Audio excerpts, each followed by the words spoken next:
What is going on, people? Welcome back to another video. Today we're going to be checking out the RS3 AP, hopefully get a good feel of it and basically show you guys everything about that car. It is quite rare now, you don't see many on the roads, so that's why I'm pretty interested to see how it drives. Of course, it's got the 5-cylinder engine, so it should sound pretty good, but the chassis, I'm more looking forward to see how the chassis is like, because obviously there are split opinions about the RS3 AP. Some people don't like how it drives and some people say it's pretty good for normal roads, but yeah, we'll find out like we usually do. But yeah, what we'll do now, we'll go and meet up with the owner and check out his car. So yeah, I'll see you guys in a second. Right, people, so there it is, the RS3 AP. As you can see, it's finished in Suzuka grey metallic. A lot of people might think it's white, but it's not. It's Suzuka grey. It's a special Audi colour. I mean, there's the S3 over there, and yeah, we're on the rooftop again. So what we'll do, we'll just go to the spec on this. It is quite a good example, and then yeah, we'll basically take you for a drive in a bit, and then we'll give you a few revs as well, so don't worry about that. So yeah, first things first, so we've got the black optics pack on it, and obviously it's got the rotor alloys. It is quite a good looking car. The AP is like, it has been around for a while. The sort of model range the AP did stay for quite a while, but even then they still managed to make the RS look quite special. I mean, you got this sort of wider front end, it's quite aggressive. I mean, with the black pack on Suzuka grey, it definitely looks nice. Obviously got the black mirrors. I mean, moving around here you can see that, I mean, it's got quite big brakes. I mean, little touches, you know it's an RS car. I mean, yeah, just generally is quite a good looking car. Sportback as well, they only came in Sportback. I mean, move around the back, I mean, it's not too much going on. I mean, unlike a lot of the other RS cars, it doesn't have two oval pipes, it just has two here. I mean, that is a Miltech exhaust system, so yeah, that's one of the few upgrades on this car. I mean, generally speaking, it is mostly stock, but the Miltech is one of the main things on it. And yeah, I mean, it's got a few nice upgrades on the inside, so just little touches to make it feel a bit more special than it already is. The specs on this car: 2.5 litre 5-cylinder engine, around 335 bhp. So I mean, it's not too much more powerful than my S3, and it's obviously about 30-40 bhp less than the outgoing pre-facelift 8V. So it's about in the middle, so that's why I'm kind of interested to see how it's going to be like to drive. But yeah, what we'll do, I'll just show you the interior now. It's got quite a few little touches on the interior. So one of the main things I like about the 8P are these bucket seats. Now these used to be on like the B7 RS4 and obviously the B8 RS4 as well, but the new A3 range, like obviously my car and the current RS3s, you don't get seats like this. You look at this sort of effort that's gone into these, it's just proper seats. And also around the back they've got this sort of gloss black finish. I mean, generally speaking, the interior is quite good. I mean, it has obviously been around for quite a while, this 8P interior, like 03, 04 the first ones came out, so of course it's not going to look too modern, but it's nice for the age. I mean, this one's obviously got a sort of suede steering wheel. It is going to get retrimmed soon, so don't worry about that, it's not always going to stay like this. But yeah, I mean, other little touches, it's also got the 8V vents, also got these nice dials here, obviously the RS3 logo on there to remind you you're in RS3, another RS3 logo here, and obviously you got the RS3 logo on the seats as well, so obviously you won't forget you're in this car. Also got the little S-tronic lever. As in most RS cars, you get this nice little lever. Now you only get that on the current RS3, but I do remember in the old S3, the 8Ps, you did used to get a similar sort of lever. So I mean, it just shows that obviously in the 8P they used to differentiate the cars a bit more. I'm going to shut the door here. Other little touches I like, obviously, are the pedals. If you can see there's like one long pedal as opposed to just the normal ones that you get on all the VAG hot hatches now. See, like my car over there and any sort of Golf R, Polo GTI, they've all got the same pedals. They are nice, but obviously here you've got some sort of specialized long pedal, which is a sort of hinge from the floor, which is quite nice. Also got an RS3 kick plate there. Generally speaking, I'm not going to lie, it's an okay interior. What you've got to remember is that this car came out, or sorry, the dashboard of this car was first sort of debuted in like 03, 04, because you've got to remember the A3 8P range, it came out ages ago. Obviously this is like a 2012 car, but the sort of dashboard layout was designed way before that. So obviously this has got quite a nice few touches, like obviously the 8V vents, the seats of course. One thing I could tell straight away, these seats are much better than the super sport seats you get in obviously the layer Audis. I mean, even in the RS3, S3, whatever you get, yeah, the seats do not support you. The only ones that support you are the ones in like the Golf R or something. But these seats, they're the sort of best seats that Audi probably made, or one of, because literally when these came out, they look awesome and also they hold you in. Obviously I've had some experience with them, obviously with the B7 RS4. So yeah, these are exactly the same pretty much. So I should help them and take you around a few bends. But yeah, what we'll do now, I'll obviously turn it on, give you a few revs. It has got a Miltech exhaust system, so it should sound pretty good. But yeah, we'll just take you for a drive. So yeah, let's just turn it on. Alright, so let's just put the windows down so you get that start up better. Nice little 5-cylinder sound. definitely is a bit different to the 8V. The 8V has definitely got a more aggressive startup noise, even though they're quite a similar engine. I mean, this, you can still hear the 5-cylinder idling, but it isn't that loud, even with the Miltech.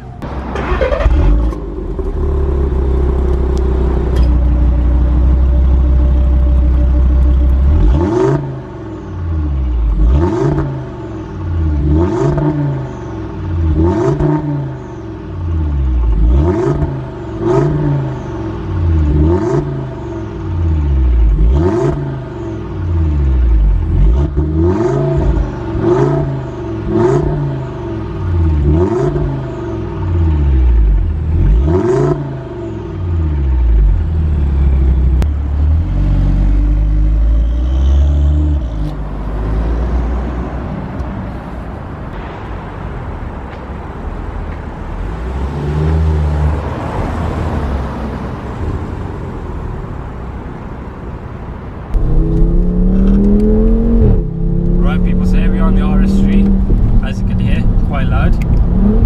Basically what we'll do is we'll see how it compares to like an S3, because obviously it's not too much more powerful than a current S3, and also we'll compare it to like the current RS3, the 8V. I haven't driven the facelift, but we'll compare it to the pre-facelift 8V. So far, it does sound pretty good. This Miltech does definitely help, because obviously if you listen to this, yeah, nice bang on the upshift, and also it's got a nice sound low down as well. One thing I noticed, you know, with the 8V that I drove, because it had a decal on it, you didn't have much low RPM sound. But yeah, this thing sounds pretty good. Alright, so it's in sport mode.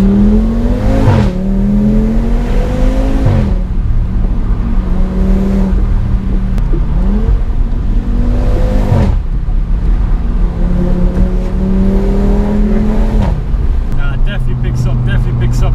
The sound is the biggest difference though, because speed wise, it doesn't feel too much quicker than say a facelift S3, but that's not really the point though, because the way this thing sounds is crazy.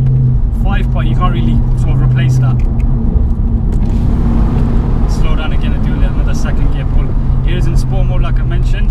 The ride has gone quite firm. That is one thing a lot of people say about the AP, it does get quite firm. Well, I mean, I'll let you listen to it.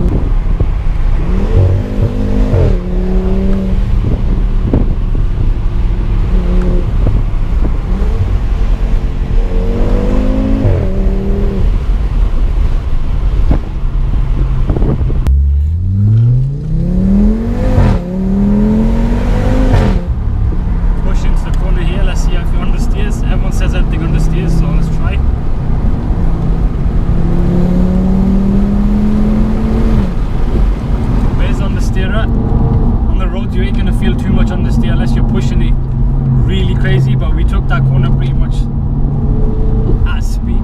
Wasn't too bad.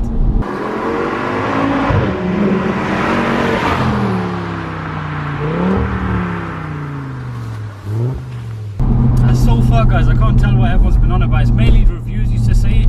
They were like, oh, the RS3 isn't that fun to drive. They say about the current one, but even that I found that, if they say with the S3 as well, they say with all the VAG hatchbacks, they say they're not fun to drive. To me, this feels pretty bang on so far. See, like there you felt a bit of a sort of jolt. It's because of the ride's quite harsh. That's literally the only thing so far. The sound was crazy. You kind of forgive it.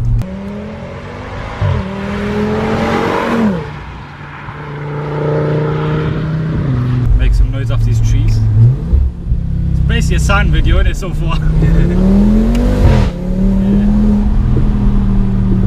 It can throw you off, I'm not gonna lie. It can throw you off.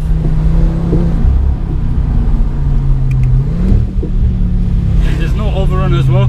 Cars around this sort of age, they never used to have overruns, but some cars are quite overdone now. This isn't too bad. Obviously the Miltech helps. The standard one in probably is quite quiet.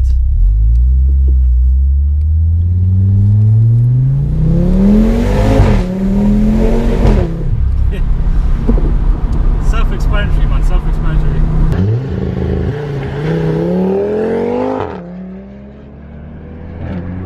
This car in particular is lowered, so maybe that contributes to the fact that it is crashing about quite a bit. There's not too much of a drop, but it definitely, you can tell if you look at the outside. Some of you guys might have clocked it as well at the start when they're doing a walk around. But generally speaking, you can power onto the corner, it doesn't push on too much. But of course, obviously, if you're going to take it on a track or you're consistently pushing it, you will feel the weight front. It's not like straight away you can tell, oh, it's really bad. So that is one thing I'd say about this AP. It's not as bad as you think it is.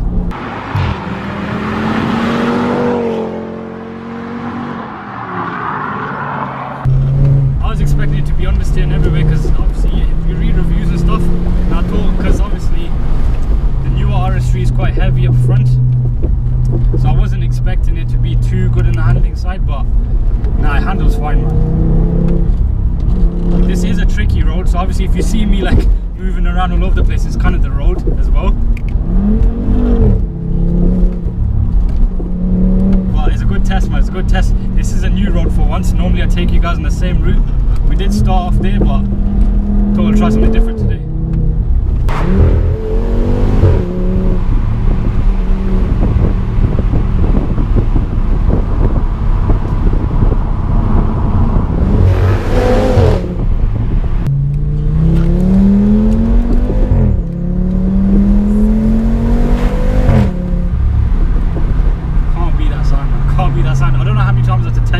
You just can't beat it.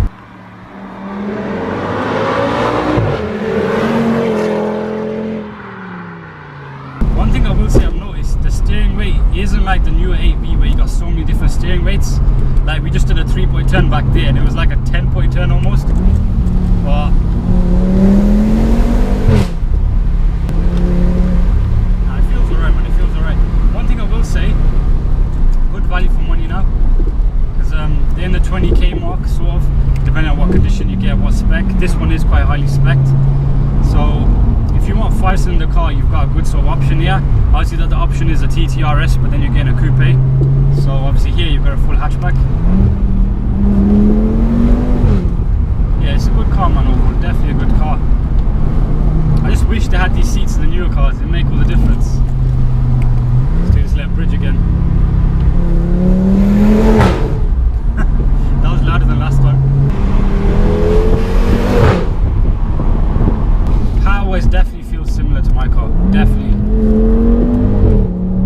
It just feels like it's going a bit faster because the sound though. Something about it, if you look down at the speed, obviously we're all doing the legal speed limits here. It doesn't seem to be travelling too fast, but it feels like you're going faster because you get all this nice sort of racy noise. If you like, you're in an Audi Quattro, like old school one.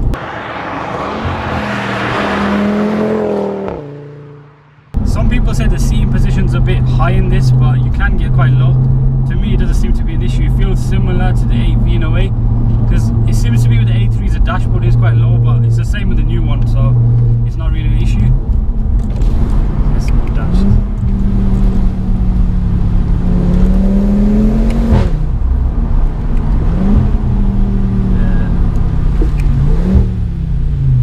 Sound is too mad. Anyway guys, I think that wraps up the video. Got a good feel of the RS3 AP. It definitely is better than I expected. A lot of the reviews I used to read about this car when it first came out, there was a lot of talk about it being boring, etc. But it definitely is pretty fun, especially now at the price you can get them for. So anyway guys, give the video a thumbs up if you enjoyed it. Make sure you subscribe for more videos to come. Now I've got a few more hot hatches and other sort of unique cars coming. And yeah, if you've got a car you'd like to see on the channel, your car that is, do let me know. I'm always interested in doing different cars on the channel, so yeah, I'll try and keep the gap between the next video not too big, because obviously the last time I did a review was probably about 2-3 weeks ago, so yeah, hopefully it won't be that long this time. But yeah, anyway guys, take care and I'll see you next video.